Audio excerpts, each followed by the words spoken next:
Gente, tenho que dizer que eu costumo acordar pensando o quão privilegiado eu sou de já ter estado em mais de 50 países, já ter morado em 6 países, já ter morado em todas as regiões, macro-regiões do Brasil. Na verdade, quase todo dia, né? Mas acho que é legal ressaltar que foi aqui em Ouro Preto que eu nasci. Foi, na verdade, ali, bem ali na antiga Santa Casa de Misericórdia de Ouro Preto que eu nasci. Eu não sei se vocês sabem, mas tem cerca de 300 anos que foi protocolado o requerimento dos moradores da antiga Vila Rica para que a gente tivesse um hospital, no caso da Misericórdia, em Ouro Preto.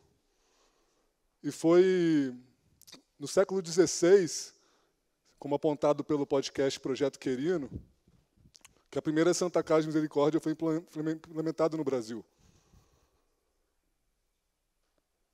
Estou falando isso para a gente poder fazer um salto histórico aqui. Alguém aqui conhece esse sujeito? Já viu essa imagem?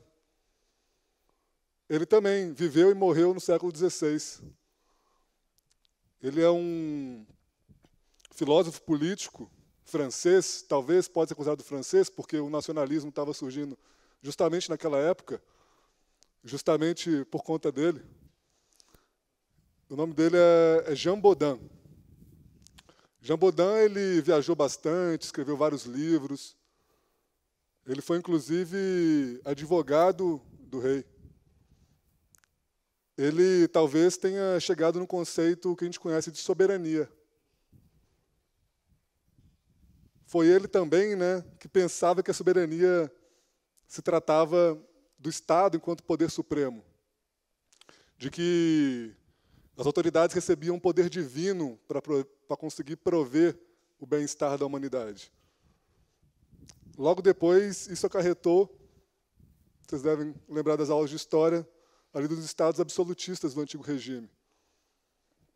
Enfim, né, alguns outros teóricos surgiram logo depois, né, beberam desse suco. Por exemplo, Thomas Hobbes, em Leviatã, vai falar que a soberania é justamente esse elo que conecta o povo, o cidadão, a cidadã, com o Estado, mas ainda assim com a autoridade suprema. Vai ter, por exemplo, Jean-Jacques Rousseau, no Contrato Social, que já vai fazer um ponto de inflexão. Vai falar que soberania, na verdade, é popular. É o povo que legitima a autoridade. A autoridade somos. Enfim, séculos passaram. No século passado, surgiu a ideia de soberania pluralística, que já vai um pouco questionar, vai um pouco trazer a ideia que a soberania pode ter diversos significados, pode defender diversos interesses de diversos grupos. E por que eu estou falando isso? Minha pauta aqui é de soberania digital. Para a gente começar do começo, né? Existe um conceito que surgiu no meio da década de 90, pelo movimento de trabalhadores rurais fazendeiros chamado Via Campesina Global, que criou o conceito, por exemplo, de soberania alimentar, que tem a ver justamente com o poder que vem do alimento, né? A comida saudável, acessível, sustentável. E isso tudo para poder dizer que, embora tenha uma origem no território e no Estado-nação, a soberania pode ter diversos significados. E a gente vai tratar aqui da soberania digital. E já que eu já fui campeão nesse torneio de saltos históricos, né, vamos continuar aqui na década de 90. Alguém reconhece algum desses rostos? Nenhum, gente? Aqui temos Carlos Afonso, Marcos Arruda e o irmão Denfil, Betinho. Eles, em 92, foram responsáveis, enquanto fundadores do IBASE, o Instituto Brasileiro de Análises Sociais e Econômicas, e também fundadores do Alternex, o primeiro provedor de serviço de internet no Brasil, que era orientado para organizações da sociedade civil e operava numa loja cooperativa, foram responsáveis pela primeira transmissão de internet em uma conferência da ONU, a ECO 92, no Rio de Janeiro. Vocês devem se lembrar. E, obviamente, muitos outros nomes ali, Tadao Takahashi, Beatriz Oz, Demi Guético.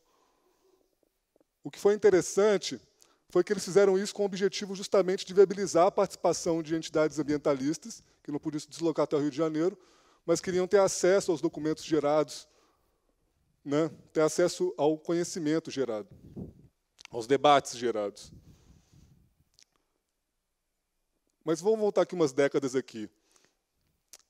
Quem sabe quando que a internet surgiu? A internet ela vai surgir, diversas ideias, mas principalmente no início da década de 60, quando surge o conceito de comutação de pacotes. A gente tem a ideia daquela comunicação via telefone, que tem um meio físico que vai conectar dois pontos. Ali vai surgir a ideia de esses dados puderem ser empacotados, comutação de pacotes, e serem distribuídos com diversos caminhos que chegassem nessa mesma finalidade. Tem gente que defende que ela surgiu na década de 70, quando surgiu o chamado protocolo TCP/IP. Você deve saber que seu computadorzinho tem um IP aí.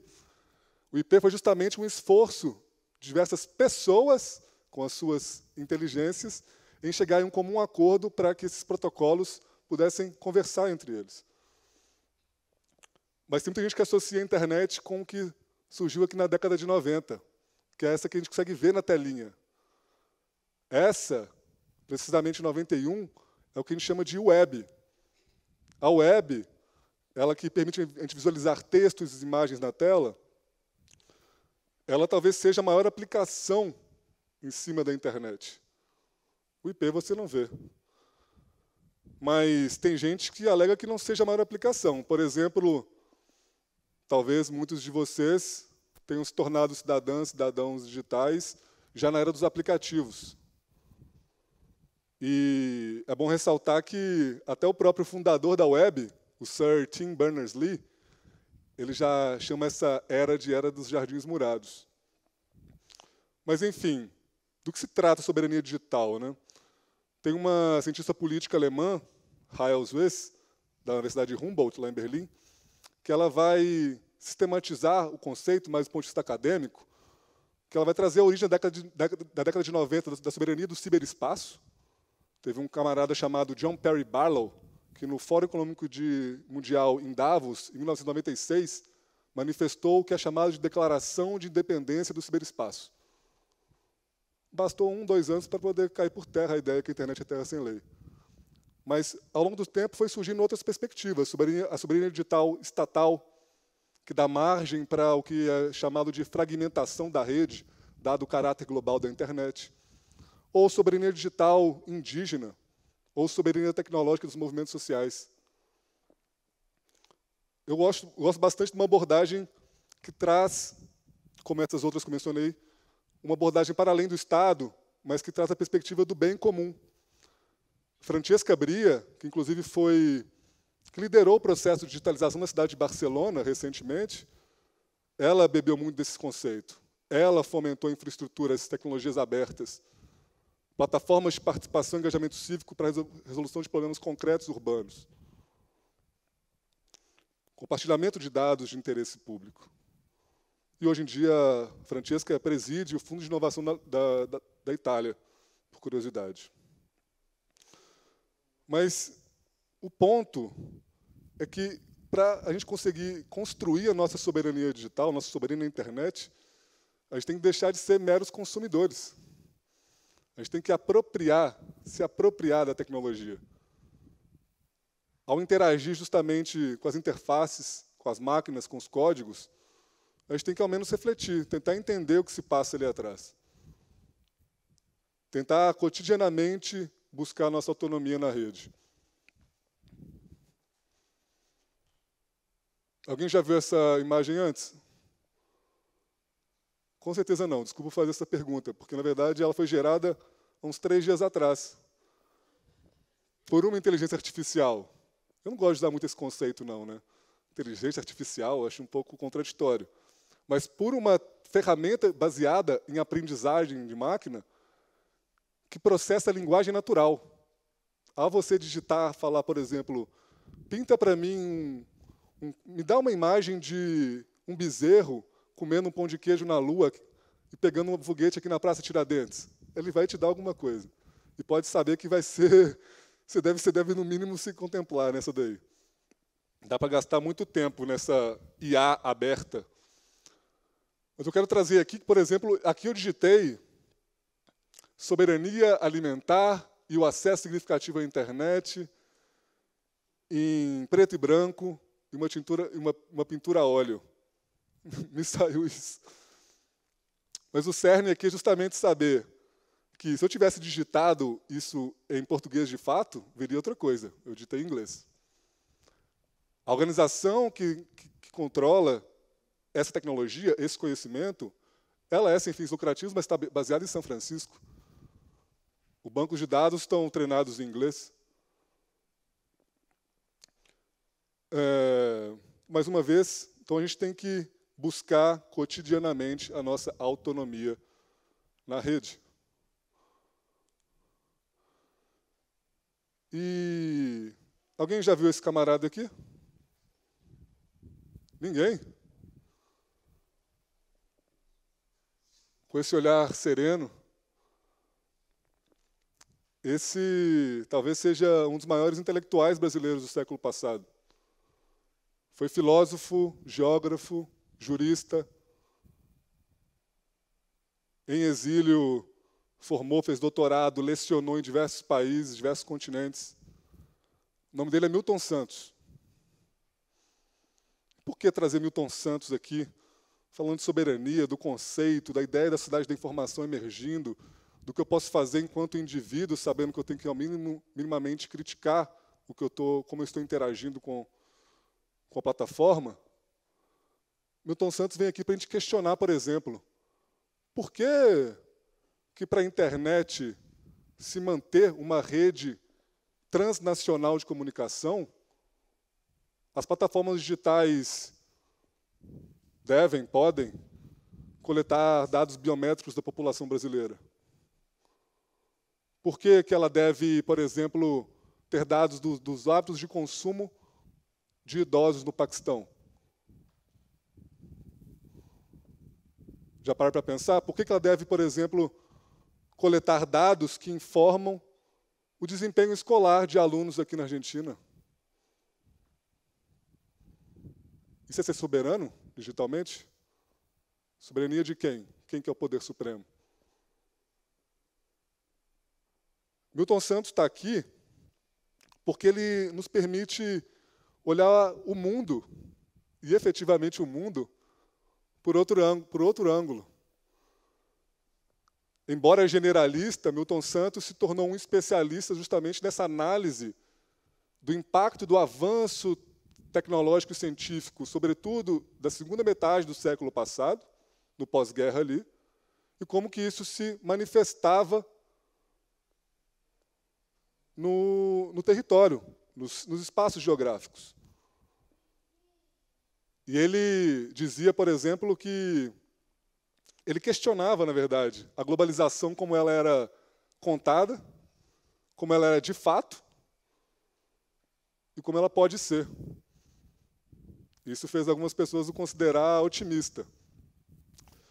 Mas tem uma frase do Milton que eu gosto bastante, em que ele diz que todas essas tentativas de criar um mundo fracassaram justamente porque tem se buscado unificar e não unir.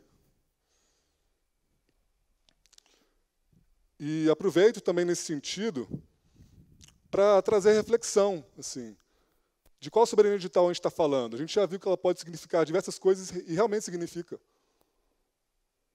Mas o que eu quero promover aqui é justamente uma ideia de soberania digital sustentável, onde a gente vai chegar justamente, o ponto de chegada, 2030, quando a gente acabar com a Agenda 2030 da ONU, os Objetivos de Desenvolvimento Sustentável, que a gente chega justamente no ponto de intersecção entre essa digitalização sustentável com essa soberania digital, que está emergindo.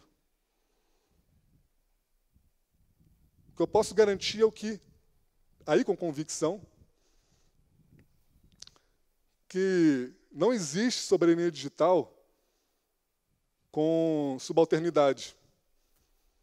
Não existe soberania digital com colonialismo digital, que é um conceito que, por exemplo, um jurista pesquisador chamado Michael Kwet, na Universidade de Yale, nos Estados Unidos, culminou nesse conceito justamente o definindo como o uso de tecnologias digitais para dominação política, econômica ou social de uma nação ou um território.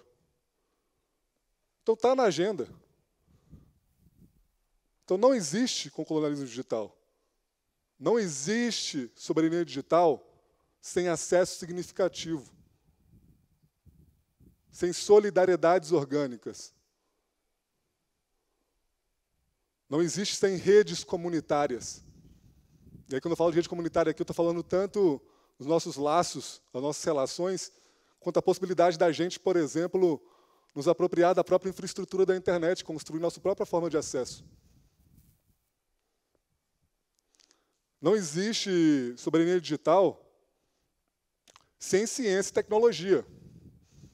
E aí eu me recuso a falar aberta, porque, por definição, ciência e tecnologia devem ser abertas. Tampouco existe sem sabedoria popular. Não existe, e aí para fechar essa parte, soberania digital sem a minha, sem a sua, sem a nossa inteligência, de forma coordenada, respeitosa. E no fim do dia a gente vai acabar se perguntando, né? Existe soberania digital sem teto e sem comida? Faz sentido? Ou talvez, chegando na noite, na hora de deitar a cabeça no travesseiro, caso você tenha, você vai parar para refletir. Será que eu sou soberano, soberana digitalmente? Isso vai se refletir na forma como vocês acessam e usam a internet. Lembrando mais uma vez que, cotidianamente, eu tenho que buscar a minha autonomia. E é isso. Muito obrigado.